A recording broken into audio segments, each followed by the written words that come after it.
देखिए, एकमात्र जो आशुतोष नेगी जो उनकी कोर्ट तक की लड़ाई भी लड़ते थे, पैरोकारी करते थे, जिस तरह से मतलब हमारे आंखों के सामने उनको घसीटा गया, एक न्याय की लड़ाई लड़ने वाले व्यक्ति। सरकार जो है जिस तरह से पुल की तरह बन ठन के कोर्ट में आता है, उसके लिए पूरी तरीके से चाक चौबंद रहती है, गाड़ी की व्यवस्था रहती है, पुलिस आती है, लेकिन इनके माता पिता गांव डोब सिरकोट से कैसे कोर्ट द्वार तक जाएंगे, कोई व्यवस्था नहीं होती है।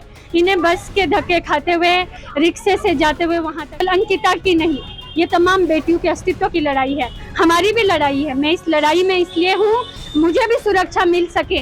मेरा जो आत्मसम्मान है वो सबके समाज के साथ जुड़ा हुआ है।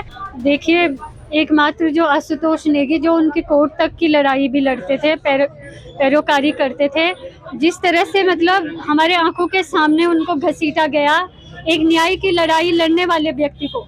और केस कौन सा? SC ST, जिसमें सबूत नहीं मिले हैं, पुराना केस है।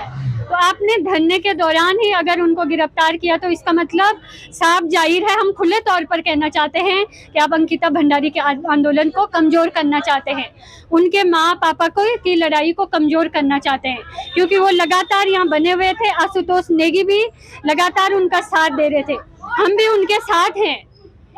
देखिए, सरकार जो है जिस तरह से पुल की तरह बन ठन के कोर्ट में आता है, उसके लिए पूरी तरीके से चाक चौबंद रहती है, गाड़ी की व्यवस्था रहती है, पुलिस आती है, लेकिन इनके माता पिता गांव डोब सिरकोट से कैसे कोर्ट द्वार तक जाएंगे, कोई व्यवस्था नहीं होती है। इन्हें बस के धक्के खाते हुए, रिक्शे से जाते हुए वहां तक जाना पड़ता था।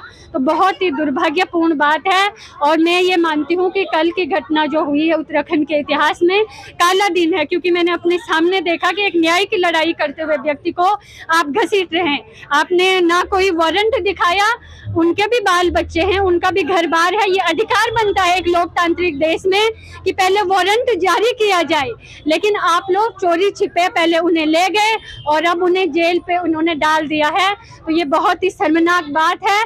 हम इस लड़ाई को लड़ेंगे, और केवल अंकिता की नहीं, ये तमाम बेटियों के अस्तित्व की लड़ाई है, हमारी भी लड़ाई है। मैं इस लड़ाई में इसलिए हूँ, मुझे भी सुरक्षा मिल सके। मेरा जो आत्मसम्मान है वो सबके समाज के साथ जुड़ा हुआ है, और हम ये लड़ाई लड़ते रहेंगे।